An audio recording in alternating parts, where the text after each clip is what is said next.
जी। एक बड़ा मुद्दा है, दलितों किसानों का भी मुद्दा है, आरक्षण तो मुद्दा है ही, उसके अलावा मराठी अस्मिता तो है ही, उसके अलावा मुद्दा है कि शरद पवार जी की पार्टी को जिस तरह से तोड़ा गया, खाली उनकी पार्टी नहीं टूटी, उनका घर भी तोड़ा गया। और आपको याद होगा कि अजित पवार जी ने कहा, अफसोस जताया कि बहन के खिलाफ जो है मेरी वाइफ को नहीं लड़ाया जाना चाहिए था, लेकिन लड़ाया गया क्योंकि पार्टी ने निर्णय लिया। हालांकि पार्टी बिना उनकी मर्जी के निर्णय कैसे ले लेगी। फिर जो उद्धव ठाकरे को जिस तरह से तोड़ा गया और तोड़ने के बाद जो कुचक्र रचा गया कि उद्धव ठाकरे को लगभग मिट्टी में मिला देने की बात आई थी, उस समय याद होगा आपको। तो बीजेपी के बड़े नेताजी ने कहा कि हम जो है उद्धव ठाकरे की पार्टी को मिट्टी में मिला देना है, लेकिन लोकसभा चुनाव में मिट्टी में नहीं मिल सके। वो भी एक अस्मिता का सवाल है, मराठी अस्मिता भी है, और साथ साथ जो है हिंदुत्ववादी अस्मिता की भी बात है। और हिंदुत्ववादी अस्मिता है तो लोकसभा चुनाव में देखिए जो परिणाम आए उसमें बीजेपी को फाइनली क्या हासिल हुआ। बीजेपी को 9 सीटें मिली और 9 सीटों में संतोष करना पड़ा। 7 सीटें मिली सिंधे जी को, 9 सीटें तो शिवसेना को भी मिली।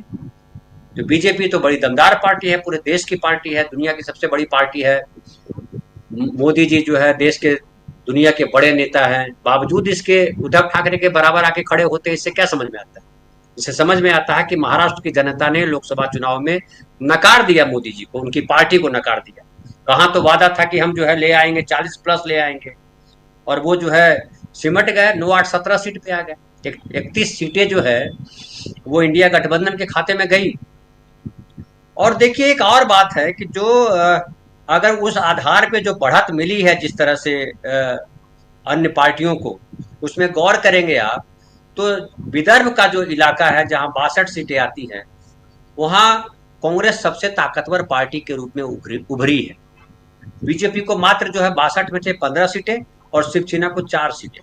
शिवसेना मतलब शिवसेना सिंधे गुट, तो 15 4 19 सीटें उनको मिली। अब बताइए कि 62 सीटें में 19 सीट मिलती है विदर्भ क्षेत्र में बीजेपी और महायुति जो गठबंधन है उसको। फिर पश्चिम महाराष्ट्र में आइए तो पश्चिम महाराष्ट्र में जो है 70 सीटें आती है, और उसमें 17 पर बीजेपी, 11 पर सिंधे गुट और 2 पे एनसीपी। तो 17 11 28 और 2 30 सीटें। बाकी जो है सीटें 10 कांग्रेस, 19 एनसीपी और 6 शिवसेना यूबीटी। यहाँ पे एनसीपी ताकतवर पार्टी के रूप में है पश्चिम महाराष्ट्र में जो शरद पवार जी की पार्टी। जी। वहां भी देखिए कि इस ज्यादा सीटें हैं इंडिया गठबंधन के पास। फिर उत्तरी महाराष्ट्र अगर आते हैं जहां 35 सीटें हैं, वहां बीजेपी को 20 सीट, शिवसेना सिंधे गुट को 2 seat, Congress NCP Sharad Pawar UBT 5 4 9 4 13 seat. उत्तरी महाराष्ट्र में थोड़ी कमजोर है इंडिया गठबंधन। फिर मराठवाड़ा की 46 सीटें अगर लेते हैं तो बीजेपी को 8 सीट और शिवसेना को 4 सीट, मानी 12 सीट। 46 सीट में मात्र 12 सीटें इनके पास है। तो मराठवाड़ा में जो जो मराठों का इलाका माना जाता है और मराठा आरक्षण के लिए कितनी लड़ाई चल रही है आपको पता है। वहां पे कांग्रेस को 14, एनसीपी को 3 और शिवसेना यूबीटी को 15। यानी शिवसेना, उद्धव ठाकरे और कांग्रेस दोनों मजबूत है मराठवाड़ा में। फिर ठाणे कोकण इलाके में बीजेपी और शिवसेना को 19, बीजेपी को 11 सीटें, शिवसेना को 12 सीटें, एनसीपी को 4 सीटें। कांग्रेस को इसमें जीरे मिली, एनसीपी शरद पवार को 2 सीटें मिली, यूबीटी को 9 सीटें मिली। ठाणे कोकण का जो इलाका है ये यूबीटी को यहाँ नुकसान हुआ। शिवसेना चूंकि बढ़ी तो सबसे ज्यादा नुकसान अगर किसी डैमेज हुआ है तो शिवसेना को यही मिला डैमेज। अब विधानसभा चुनाव में स्थिति क्या होती है वो देखने वाली बात है। फिर जो ये है जो आंकड़े मुंबई आप रीजन बता में रहे अगर हैं, ये आते जो हैं, आंकड़े आप बता रहे हैं, ये 2019 के आंकड़े बता रहे हैं आप? नहीं 2024 के लोकसभा चुनाव के आधार पर बता रहा हूँ। 2024 के लोकसभा चुनाव के आधार पर इतनी इतनी सीटें आ सकती हैं, उस जीत ये और हार बढ़त के वाली बात अंतर, ये है। अरे बढ़त ये बढ़त की बढ़त बात। मैंने बेस, बढ़त हाँ बढ़त बढ़त बढ़त, इतनी हाँ सीटों पर हाँ, ये बढ़त है। वही मुंबई वही रीजन में वही। वैसे ही देखिए को मात्र 9 सीट पे बढ़ाते हैं, शिवसेना को 7 सीट पे, एनसीपी अजित पवार को 0 सीट पे, कांग्रेस 5, एनसीपी शरद पवार को 0 और शिवसेना यूबीटी को 15 सीट, जो मुंबई रीजन है 36 विधानसभा सीट। जी। तो एक दो इलाके में बढ़त बना करके बीजेपी कैसे दम भरती है कि हम ले आएंगे। लेकिन एक आए बात है, धनंजय जी, थोड़ा सा इसमें थोड़ा सा मैं डिफर करता हूं, क्योंकि जो लोकसभा के चुनाव होते हैं उसके मुद्दे कुछ और होते हैं, विधानसभा के चुनाव के मुद्दे कुछ और होते हैं। जो मैं भी कह रहा था, मराठी अस्मिता, मराठा आरक्षण, बेरोजगारी, महंगाई, अभी बाबा सिद्दीकी की हत्या, और ऐसे बहुत सारे मुद्दे, लोकल मुद्दे, किसानों की बात और विदर्भ की बात आप करें, विदर्भ में नागपुर अमरावती की तरफ जाएं आप तो और फिर या मराठवाड़ा की तरफ जाएं या मुंबई कोंकण रीजन में आप जाएं या पश्चिमी महाराष्ट्र की आप बात कर रहे हैं, इन सब में अलग अलग जगहों पे अलग अलग मुद्दे हैं। इन मुद्दों के आधार पे बटा हुआ पूरा का पूरा चुनाव होगा ये दिखता है, क्योंकि 6 पार्ट में ऑलरेडी ये बटा हुआ है महाराष्ट्र, अगर जोन वाइज, और कांग्रेस ने अपने ऑब्जर्वर्स को भी इसी हिसाब से बनाया है 5 पार्ट में बांटकर। तो यहाँ इसलिए ये मैं कह रहा हूँ क्योंकि लोकसभा का चुनाव जो है वो अलग है। लोकसभा के चुनाव में दिल्ली की कुर्सी दिखाई देती है, उस हिसाब से लोग वोट करते हैं, और लेकिन यहाँ जब महाराष्ट्र में इस बार की जो परिस्थिति है जिसमें महायुति के ऊपर इंडिया गठबंधन मजबूती के साथ 31 सीटें इंडिया गठबंधन की हैं, बीजेपी 23 से 9 पे आ गई, शिवसेना शिंदे गुट 7 पे है, तो ये सब अगर देखा जाए तो उस हिसाब से थोड़ा सा अपना विश्लेषण कीजिए, बताइए कि अब जब अलग अलग, जी मैं उसी पे आ रहा हूँ। मैंने एक बेस बता दिया दर्शकों जी, को ठीक ये है स्थिति जी, है।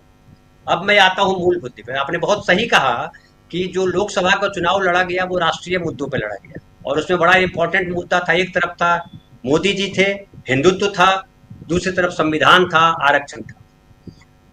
अब जब रीजनल मुद्दे पे आते हैं तो देखिए, बीजेपी रीजनल पार्टी नहीं है। रीजनल पार्टी शिवसेना है, उद्धव बाला साहब ठाकरे की पार्टी।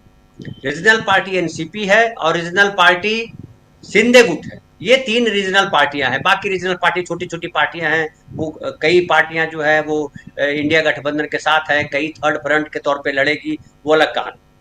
लेकिन ये जो पार्टी है उसमें से समाजवादी पार्टी को भी ऐड कीजिए। समाजवादी पार्टी भी एक रीजनल पार्टी है, 3-4 सीटों पर उसका भी प्रभुत्व है, असर है।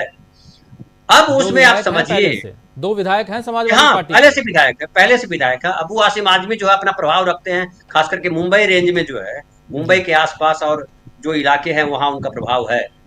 तो वहां पे इंडिया गठबंधन में मुझे लगता है कि बुद्धिमत्ता होगी कि अखिलेश यादव को भी मंच पे लाया जाए और उनके साथ जो है एडजस्टमेंट किया जाए इंडिया गठबंधन के तौर पे। ये एक समझदारी वाली बात।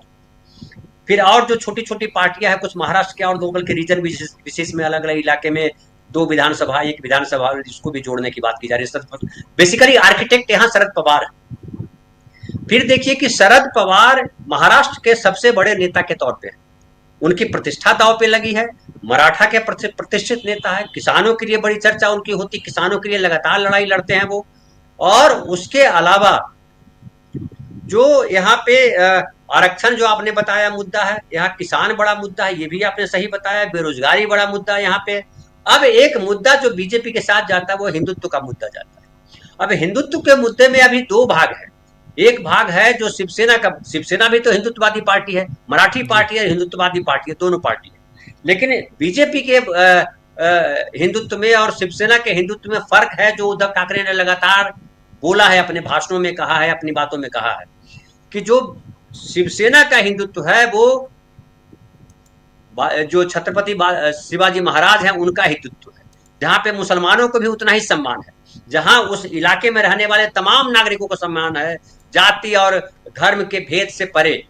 दूसरी तरफ जो बीजेपी का जो हिंदुत्व है उसमें गोलवलकर का हिंदुत्व है, जिसमें सवर्ण आते हैं, उसमें भी श्रेष्ठतावाद है, कौन सवर्ण सबसे ऊंचा है, कौन पढ़ा लिखा सवर्ण है, और उसके बाद आता है कि किस तरह से केंद्र की शक्ति को इतना ताकतवर कर दिया जाए कि रीजनल सारी शक्तियां खत्म हो जाए।